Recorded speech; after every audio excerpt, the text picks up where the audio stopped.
జై బాపు జై భీమ్ జై సంవిధాన్ కార్యక్రమాన్ని ఆలేరు పట్టణంలో కాంగ్రెస్ కార్యకర్తలు నిర్వహించారు. ఏఐసిసి పిసిసి పిలుపు మేరకు జై బాపు జై భీమ్ జై సంవిధాన్ కార్యక్రమాన్ని ఆలేరు పట్టణంలోని కాంగ్రెస్ పార్టీ కార్యాలయంలో నిర్వహించారు. ఈ కార్యక్రమానికి ముఖ్య అతిథిగా బిర్లా ఐలయ్య విచ్చేశారు. ఈ సందర్భంగా ఎమ్మెల్యే బిర్లా ఐలయ్య ఈ కార్యక్రమాన్ని ఉద్దేశించి మాట్లాడుతూ భారతదేశ రాజ్యాంగం అమలులోకి వచ్చి 75 సంవత్సరాలు పూర్తయిన సందర్భంగా రాజ్యాంగ విలువలపై ప్రజల్లో అవగాహన పెంచడమే లక్ష్యంగా ఈ కార్యక్రమం నిర్వహిస్తున్నామన్నారు. కాంగ్రెస్ పార్టీ అధిష్టానానికి ముందుగా జై భీమ్ జై బాబు జై భీమ్ ఎవరెవరికి ఏముందనే ఉద్దేశంతో ఇదికల కన్యాకుమారి నుంచి చాలా తర్వాత 15 రోజులు అసెంబ్లీ సమావేశాలతో చేసి కానీ అందరికీ కొంచెం రెస్పాండ్ కావడం జరిగింది. ముఖ్యంగా ఒకటి చేతులతో మనం ఇందిరా మిల్లు ఇస్తున్నాం, ఎన్నో అవకాశాలు కల్పిస్తున్నాం, యువతకు అవకాశం కల్పిస్తున్నాం, మహిళలకు అవకాశం ఇస్తున్నాం, ఇలా మహిళలకు పెట్రోల్ బంకులు ఇస్తున్నాం, మహిళలకు ఆర్టీసీలు ఇస్తున్నాం, వాళ్ళ సంఘాలకు ₹1 కోటి వడ్డీ లేని రుణాలు ఇస్తున్నాం. ఇది కాంగ్రెస్ పార్టీ, ఇది గౌరవ ముఖ్యమంత్రి రేవంత్ రెడ్డి గారి పాలన కాబట్టి ఇవాళ గుండాల మండలం కూడా ఇవాళ పెట్టారు, అక్కడ పోయి ఉంది. ఎందుకంటే ఈ విధంగా ముందుకు పోవాలని తెలియజేస్తూ మనకి ఇన్ఛార్జ్ గా వచ్చినందుకు సంతోషిస్తూ అక్కడ కూడా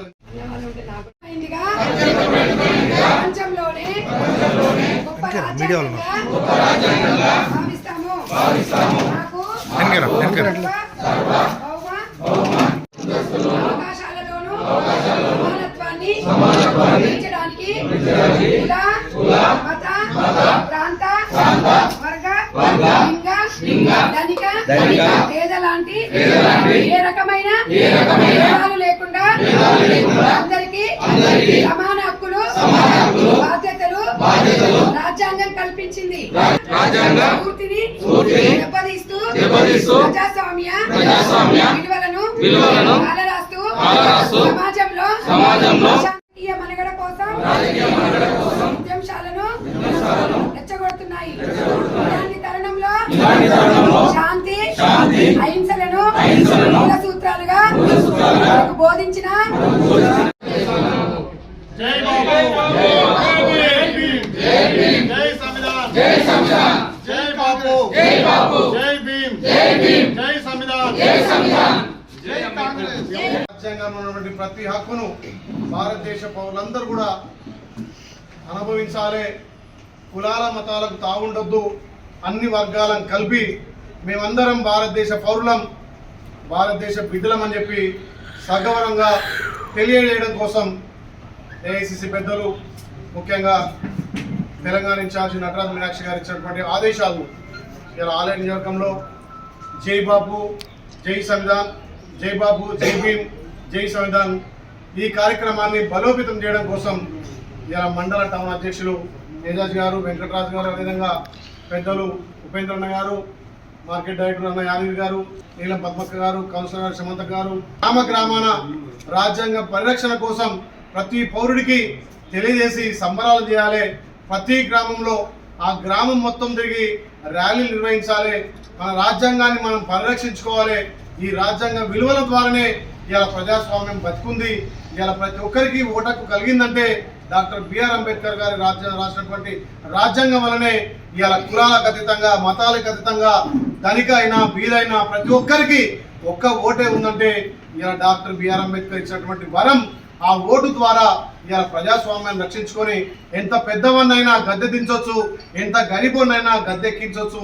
అది మనకు ఈ భారతదేశంలో డాక్టర్ బిఆర్ అంబేద్కర్ కల్పించినటువంటి రాజ్యాంగం హక్కు, ప్రతి పౌరునికి ఓటు హక్కు. గతంలో స్వతంత్రం రాకముందుకు, మన రాజ్యాంగం అమలు కాకముందుకు ఎవరైతే ఉన్నత వర్గాలు ఉన్నారో, ఎవరైతే పెత్తందారులు ఉన్నారో వాళ్ళకే ఓటు హక్కు ఉండే. మరి మనం రాజ్యాంగం నిర్మించుకున్నాక డాక్టర్ బిఆర్ అంబేద్కర్ వచ్చిన తర్వాత, రాజ్యాంగం నిర్మించిన తర్వాత 75 సంవత్సరాలు అవుతుంది. దాని ఫలాలు అట్టడుగు వర్గాలకు, అన్ని కులాలకు, అన్ని మతాలకు సమానంగా అందాలి. జై భీమ్ డాక్టర్ బిఆర్ అంబేద్కర్ ఆలోచన. ఆ రోజు శాంతి మార్గంగా ద్వారానే స్వతంత్రం తెచ్చినటువంటి గాంధీజీ, ప్రతి ఒక్కరూ చదువుకోవాలనే పూలే సిద్ధాంతాలు, వీటన్నిటి కలిపి ఇమరడించి ప్రతి ఒక్క భారతదేశంలో ఉన్నటువంటి ప్రతి పౌరునికి ఈ హక్కులు కలగాలని చెప్పి రాసుకున్నదే ఇవాళ రాజ్యాంగం. అదొక పుస్తకం కాదు, ఒక మనకు గ్రంథంగా, ఒక దైవాధీనంగా అన్ని మతాలకు అన్ని కులాలకు ఇవాళ సమాన హక్కులు కల్పించింది రాజ్యాంగం. మరి అలాంటి రాజ్యాంగాన్ని ఈ భారతదేశంలో 10 సంవత్సరాలు కేంద్రంలో అధికారం ఉండి అన్ని రాష్ట్రాల్లో హస్తగతం చేసుకోవడం కోసం, అధికారాన్ని చేజిక్కేందు కోసం కులాల మధ్య మతాల మధ్య సిచ్చు పెట్టి ఇలా మత రాజకీయాలు చేసినటువంటి బీజేపీ పార్టీ ఇలా రాజ్యాంగాన్ని కించపరిచే విధంగా, దానిలో మన పేదలకు, బడుగు బలైన వర్గాలకు, ఎస్టీ ఎస్సీ మైనార్టీలకు అందుతున్నటువంటి ఫలాలను అందకుండా చూసే కుట్ర జరుగుతుంది.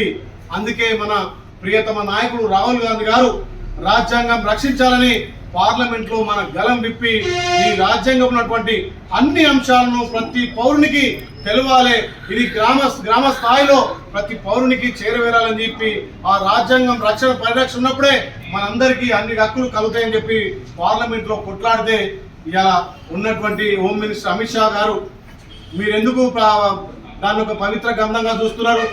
ఎప్పుడు జై భీమ్ అంటారు, ఎప్పుడు సంవిధానం అంటారు, ఎప్పుడు జై బాబు అంటారు. మరి దాని బదులు ఓ దేవుని పేరు కొలవచ్చు కదా అంటాడు. మరి అన్ని కులాలకు అన్ని దేవుళ్ళు ఉన్నారు, అన్ని మతాలకు అన్ని ఉన్నాయి. కానీ మన అన్ని కులాలకు ఒక బైబిల్ లెక్క, ఒక ఖురాన్ లెక్క, ఒక భగవద్గీత లెక్క మన రాజ్యాంగం ఉంది. ఎవరి మతం వాళ్ళకు ఉండొచ్చు, ఎవరి కులం వాళ్ళకు ఉండొచ్చు. కానీ మనకు హక్కులు కల్పిస్తున్నటువంటి రాజ్యాంగం, దాన్ని రక్షించుకోవాల్సిన అవసరం ఇవాళ భారతదేశంలో ఉంది. ఇవాళ మత రాజకీయాలు చేసి ఇలా అమిత్ షా గారు పిచ్చెక్కి పార్లమెంట్లో మాట్లాడుతున్నాడు. దేవుడు అంటాడు, కొంతమంది మనం అల్లా అంటాం, కొంత ప్రభు అంటాం, కొంత రామ అంటాం, కొంత లక్ష్మణ్ అంటాం, ఎవరిష్టం వాళ్ళది. కానీ దేశంలోకి వచ్చేసరికి అన్ని మతాలు అన్ని కులాలు ఒకటే అని చెప్పి మన రాజ్యాంగం చెప్తుంది, మన కాంగ్రెస్ పార్టీ చెప్తుంది. ఈ రాజ్యాంగం పరిరక్షించున్నప్పుడే ఇలా భారతదేశంలో ప్రతి పౌరునికి అన్ని విధాల హక్కులు కలిగే అవకాశం ఉంది. కాబట్టి దాన్ని రక్షించుకోవాలి.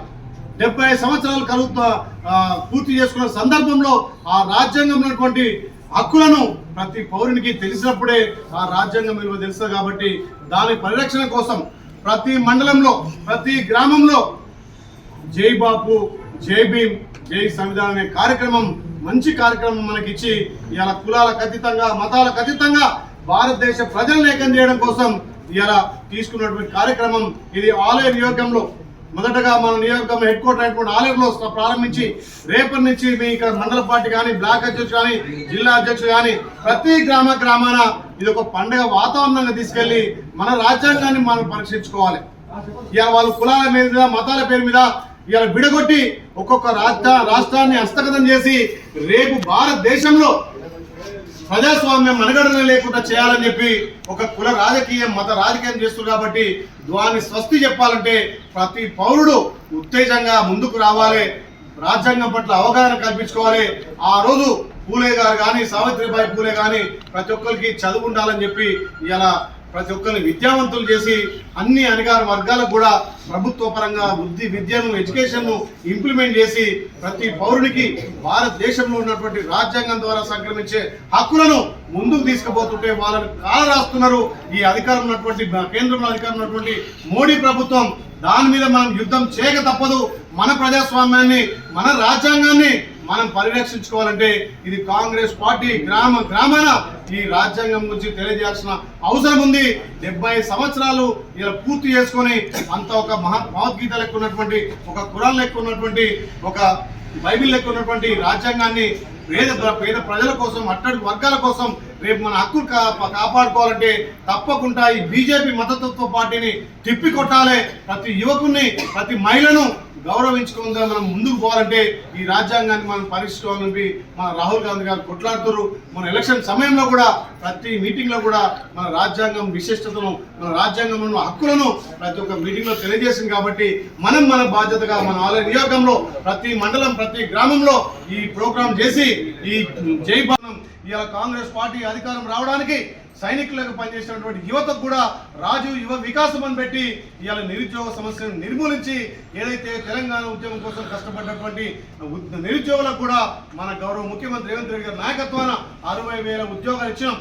ఇంకా ఉద్యోగం రాని వాళ్లకు ఇలా ప్రభుత్వం నుంచి 6,000 కోట్లతోటి అదే బ్యాంకులతో మాట్లాడి ఇంకా 3,000 కోట్లు కలిపి 9,000 కోట్లతోటి ఎంతో మంది నిరుద్యోగులకు ఉపాధి కల్పించాలి, ఇలా సబ్సిడీల ద్వారా వాళ్ళ జీవితాల్లో వెలుగులు నింపాలని చెప్పి మన ప్రభుత్వం అనగారిన వర్గాలన్నీ కూడా ముందుకు తీసుకొస్తుంటే కేంద్రం ఉన్నటువంటి బీజేపీ మతాలను రెచ్చగొట్టి కులాలను రెచ్చగొట్టి దేవుని పేరు మీద ఓటు బ్యాంకు రాజకీయాలు చేస్తుంది. కాబట్టి ఇవి తిప్పుకొట్టకపోతే మన రాజ్యాంగానికే పెనుముప్పు.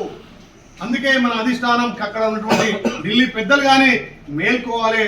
రాహుల్ గాంధీ గారు ఎప్పుడు కూడా రాజ్యాంగం పరిరక్షించాలని చెప్పి మనకి ఇచ్చినటువంటి సూచనను మన గ్రామాల్లో తీసుకుపోవాలి. ప్రజాపాలన ద్వారా ముందుకు పోతున్నాం.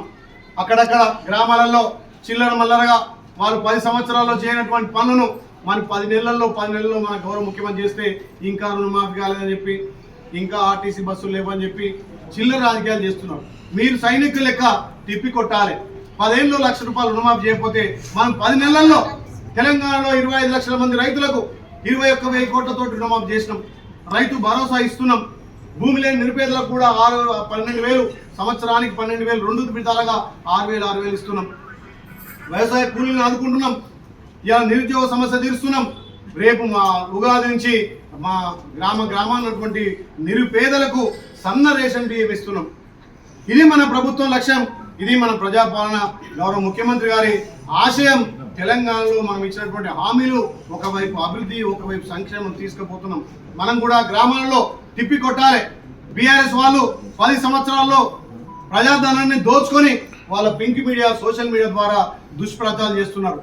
నిన్న మొన్న నా మీద కూడా ఎవరో ఏమైనా చేస్తే కూడా అది ఎమ్మెల్యే గారు అండదండ అంటారు. ఎవరో ఏమన్నా చేస్తే ఎమ్మెల్యే గారు అండదంట అంటారు. అంటే మరొక బీసీ బిడ్డ ఎదుగుతుంటే చూసుకోలేక ఇంకా పెత్తందారుల కాళ్ళు మొక్కుంటా, పెత్తందారుల ఉడికేం చేసుకుంటా నేను మీరు ఇచ్చినటువంటి 15 నెలల అవకాశంలో ఎన్నో సంక్షేమాలు, ఎన్నో చెరువులు నింపి, ఎన్నో సంక్షేమ పథకాలు చేస్తుంటే 24 గంటలు ప్రజల కోసం ఆలోచన చేస్తుంటే ఒక బీసీ బిడ్డ ఎదుగుతుందని చెప్పి నా మీద కూడా కుట్ర చేస్తున్నాం. వాళ్ళు ఎన్ని కుట్రలు చేసినా, ఎన్ని తప్పులు చేసినా నేను ప్రజల మనిషిని. ప్రజలు నాకు ఇలా అవకాశం ఇచ్చిరు. నేను ప్రజలకు జవాబుదారు ఉంటా తప్ప ఏదో లంచగొండలకో, రియల్ ఎస్టేట్ మాఫియాలకో, బ్రోకర్లకు నేను సమాధానం చెప్పాల్సిన అవసరం లేదు. దయచేసి మీరు ఆలోచన చేయండి. 24 గంటలు మీకోసం ఇక్కడ స్థానికంగా సమస్యల పట్ల, ప్రభుత్వం నుంచి వచ్చే ఫండ్ నిధుల పట్ల తప్పకుండా ఆలయను అగ్రగామి ఉంచుతా. నేను మీకు జవాబుదారంగా ఉంటా. ఎవరో చిల్లర మల్లర రాజకీయాలు నా మీద చేస్తే నేను భయపడటం గాను కింది స్థాయి నుంచి ఒక్కొక్క మెట్టుగా మీరు ఇచ్చిన అవకాశంతో ఇందాక వచ్చారు. కాబట్టి మీరు కూడా మనోధైర్యంతో ప్రతిపక్షాలు చేస్తున్నటువంటి విమర్శలను తిప్పికొట్టాలి. మన కార్యకర్తలు కూడా ఓపికతోటి, పార్టీ బలోపేతంతో మనం ఇచ్చినటువంటి హామీలను అమలుపరచుట్లో ముందుకు తీసుకుపోదాం. ఈ రకంగా ఆలేరంటే కాంగ్రెస్ కంచుకోట. ఇక 20-25 సంవత్సరాల దాకా కూడా ఎవరికి అవకాశం వచ్చినా అందరం అవకాశం తీసుకొని ముందుకు పోదాం. ముఖ్యంగా పార్టీలో ప్రతి కార్యకర్తను సైనికులుగా పనిచేసి కార్యకర్తలు కాపాడుకునే బాధ్యత నేను తీసుకుంటా. కాబట్టి నిర్ణయాలు అక్కడక్కడ సోషల్ మీడియా అనలేక వాళ్ళు మన మీద ఓర్వలేక కొంత ప్రచారం చేస్తున్నారు. అయినా ఎంత చేసినా ప్రజలు మన వైపు ఉన్నారు. వాళ్ళ సోషల్ మీడియా తిప్పికొట్టే రోజు దగ్గరే. కాబట్టి ఇదంతా మనోధైర్యంతో మనకు భావి ప్రధాని ఇంకా 3-4 ఏళ్ళు అయితే మన ప్రధాని రాహుల్ గాంధీ గారు వస్తారు. అన్ని రాష్ట్రాల్లో కులగణన జరుగుతుంది. మన రాష్ట్రంలో కులగణన జరిగి మొన్న ఢిల్లీ కూడా పార్లమెంట్ పంపినాం. ఈ 2 ఇంప్లిమెంట్ అయ్యి రేపు స్థానిక సంస్థల్లో ఖచ్చితంగా మీ వాటా మీకు వచ్చే విధంగా స్థానిక సంస్థలు ఒకటే కాదు, ఉద్యోగ అవకాశాలు కానీ, ఉపాధి అవకాశాలు కానీ, విద్యా అవకాశాలు కల్పించే బాధ్యత మన రాష్ట్ర ముఖ్యమంత్రి తీసుకుంది. కాబట్టి తప్పకుండా ఈ ప్రోగ్రాంను గ్రామాన ప్రతి కార్యకర్తకు తెలిసే విధంగా ప్రతి కార్యకర్త మన రాజ్యాంగాన్ని రక్షించుకోవాల్సిన అవసరం ఉంది. కాబట్టి గ్రామాన ర్యాలీలు జరగాలి. గ్రామాన ఇల్లు మన రాజ్యాంగం కోసం మన రాహుల్ గాంధీ గారు, మన సోనియా గాంధీ గారు, మన ఏఐసీ అధ్యక్షుడు ఖార్గే గారు, మన మీనాక్షి నటరాజన్ గారు చేస్తున్నటువంటి ఈ కృషి తెలంగాణలో ఉవ్వెత్తున లేవాలి. భారతదేశ రాజ్యాంగాన్ని కాపాడుకోవాలని చెప్పి మళ్ళొక్కసారి మీ అందరికీ సమయం మనిస్తూ, ఏదున్నా గ్రామాలలో ఈ నీటి ఎద్దడి సమ్మర్ స్టార్ట్ అయింది. ఏ గ్రామంలో ఇబ్బంది ఉన్నా నా దృష్టికి కానీ ఇక్కడ మన స్టాఫ్ ఉంది, వాళ్ళ దృష్టికి తీసుకురండి. ఎక్కడ కూడా ఏ గ్రామంలో నీటి ఎద్దడి రాకుండా చూసే బాధ్యత నాది. అవసరమైతే బోర్లు వేద్దాం, అవసరమైతే కొన్ని లీజ్ తీసుకుందాం, ఎక్కడి నుంచి సోర్స్ ఉంటే అక్కడ వాడుకుందాం. ఏ గ్రామంలో ఆలేరులో ఏ గ్రామంలో నీళ్లు రాలేదని చెప్పి కానీ ఇంకేమైనా ఇబ్బంది ఉన్నది సమస్య రావద్దు. దీంట్లో మీరందరూ కూడా మీ గ్రామాల్లో సమస్యలను ఎప్పటికప్పుడు మా దృష్టికి తీసుకురండి. ఈ ఎండాకాలంలో మన గ్రామాలు మన ప్రజలను కాపాడుకునే బాధ్యత మన మీద ఉంది కాబట్టి ఏ గ్రామంలో ఏ ఇబ్బంది లేకుండా నిన్ననే గౌరవ ముఖ్యమంత్రి మాట్లాడి ప్రతి గ్రామానికి నిధులు కూడా ఈ సమ్మరి యాక్షన్ ప్లాన్ కూడా నిధులిమని చెప్పినా కాబట్టి ఎక్కడ కూడా మీరు ఆధైర్యపడద్దు. ఎక్కడైనా సమస్య ఉంటే నా దృష్టికి తీసుకురావాల్సిందిగా మీ అందరికి తెలియజేస్తూ అందరం కలిసినట్టుగా ఒక 5-6 నెలల స్థానిక సంస్థలు వస్తాయి. మీ అందరిని కూడా ప్రజాప్రతినిధులుగా ఎంపీటీసీగా సర్పంచులుగా జెడ్పీటీసీలుగా చేసే బాధ్యత నేను తీసుకుంటా. ఈసారి తప్పకుండా ఆలేరులో మున్సిపల్లో 12 సీట్లు గెలిపించుకొని కాంగ్రెస్ ఎగిరికుండా మనం ముందుకు పోదాం. వాళ్ళకి ఏం లేదు. కేంద్రంలో 10 ఏళ్ళు దేశాన్ని నాశనం చేశారు. ఏమున్నా ఆ 4 కుటుంబాలకు ఆదాని అంబానీ అమెజాన్ కూడియం చేస్తుండే అక్కడ. ఇక్కడ ఈ 4 కుటుంబాలు హరీష్ రావు, కేటీఆర్, కవితక్క వీళ్ళే సంపాదించుకున్నారు. మన ప్రజలకు మిగిలింది ఏం లేదు. అందుకే మనమందరం ఈ ప్రజాపాలన ద్వారా ప్రతి లబ్ధిదారునికి ప్రతి బెనిఫిషియర్కు చివరి బెనిఫిషియర్ కూడా లబ్ధి జరిగే విధంగా మనం చేయాలి. ఈ 10 ఏళ్లలో కొల్లగొట్టిన సంపదతోటి వాళ్ళు సోషల్ మీడియా ద్వారా, పింక్ మీడియా ద్వారా, వాళ్ళ పత్రికల ద్వారా మన ప్రభుత్వాన్ని మనల్ని బదనాం చేయాలని చెప్పి చూస్తూ కాబట్టి మీరు సైనికులుగా తిప్పుకొట్టాలి. అరే ఎమ్మెల్యే అన్నట్టుగా నాకేంది, ఏ ఎజాజ్ అన్న నాకేందంటే ఇలా నన్ను రేపు నిన్న అంటాడు. మన వాయిస్ వినిపించాలి. మనం చేసింది చెప్పుకుంటలేదు. వాడు 10 ఏళ్ళు చేయండి, మనం 10 నెలలు చేసి రాజ్యాంగంలో హక్కులను ప్రతి ఒక్క మీటింగ్ లో తెలియజేసింది కాబట్టి మనం మన బాధ్యతగా మన ఆలయ నియోజకంలో ప్రతి మండలం ప్రతి గ్రామంలో ఈ ప్రోగ్రాం చేసి ఈ జై బాపు, జై సంవిధాన్, జై భీమ్ దీని ముఖ్య ఉద్దేశం తెలియజేయాలనే ఉద్దేశంతో ఇలా మన తెలంగాణ ఇన్ఛార్జ్ మీనాక్షి నటరాజన్ గారు పెద్ద ఎత్తున ముందుకు తీసుకుపోతున్నారు. ఆమె సామాన్య పౌరుల లెక్క, సామాన్య కార్యకర్త లెక్క పెద్ద ఎత్తున ఇందాక అక్కయ్య చెప్పినట్టుగా ఉద్యమాలు చేసింది, పాదయాత్ర చేసింది. భారతదేశంలో రాజ్యాంగాన్ని పరిరక్షించుకునే విధంగా ముందుకు పోతుంది. కాబట్టి మనందరం రాజ్యాంగాన్ని పరిరక్షించే క్రమంలో సైనికుల లెక్క పనిచేసి ప్రతి పౌరునికి తెచ్చే విధంగా ముందుకు పోవాలనే ఉద్దేశంతో ఈ కార్యక్రమం చేసినాం. రేపు మిగతా గ్రామాన మండల పార్టీ కానీ ఇక్కడ పెద్దలు కానీ గ్రామాలలో ఈ కార్యక్రమం చేసి రాజ్యాంగాన్ని మనం రక్షించుకున్నప్పుడే మన హక్కులు మనకు కలుగుతాయి. ఏదో మళ్ళీ దొర రాజ్యమో లేకపోతే మతాల కులాల రాజ్యమో గతంలో స్వతంత్రం రాకముందుకు ఏదైతే జరిగినటువంటి దాన్ని మళ్ళీ పునరావృతం చేసి ఈ రాజ్యాంగాన్ని అణిచివేయాలని చూస్తున్నటువంటి మతత్వ పార్టీకి బుద్ధి చెప్పాలంటే గ్రామ స్థాయిలో మనం ఉత్తేజం చేసి మన డాక్టర్ బిఆర్ అంబేద్కర్ మనకు ఒక దేవుడు. గతంలో డబ్బున్నోనికే ఓటు ఉండేది, పెత్తందారులకే ఓటు ఉండేది. కానీ ఇలా గుడిసెలున్న ముసలమ్మ కూడా ఒకటే ఓటు, 1000 కోట్లున్న ఆదాని అంబానీ కూడా ఒకటే ఓటు. మరి అది కలిగిందంటే మన రాజ్యాంగం హక్కుల ద్వారానే మనకు ఆ ఓటకు కానీ ఇలా సర్పంచ్ అయినా ఎంపీటీసీ అయినా జెడ్పీటీసీ అయినా అవుతున్నాము. ఇలా పార్లమెంట్లో ఎంపీగా, అసెంబ్లీలో ఎమ్మెల్యేగా ఇలా మన చేత ఎన్నుకోబడ్డ వాళ్ళు, ప్రజల చేత ఎన్నుకోబడ్డ వాళ్ళు అవుతారంటే ఇది ప్రజాస్వామ్యం.